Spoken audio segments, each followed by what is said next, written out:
Welcome to Chillin' 101. We hope this video helps. In this video, I will explain how to make sushi rice. First, rinse 2 cups of short-grain sushi rice under cold water until the water runs clear. This removes excess starch, which is crucial for the perfect texture. Then, let it drain in a fine mesh sieve for about 15 minutes.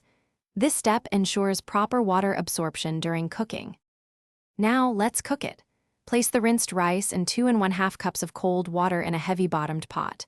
Bring it to a boil over medium-high heat, then immediately reduce the heat to low. Cover the pot tightly and simmer for 15 minutes. After cooking, remove the pot from the heat and let it steam, still covered, for 10 minutes.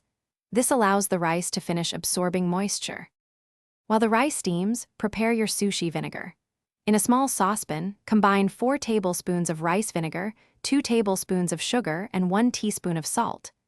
Gently heat this mixture over low heat, stirring constantly, until the sugar and salt are completely dissolved. Be careful not to boil it, you just want to warm it enough to dissolve the solids.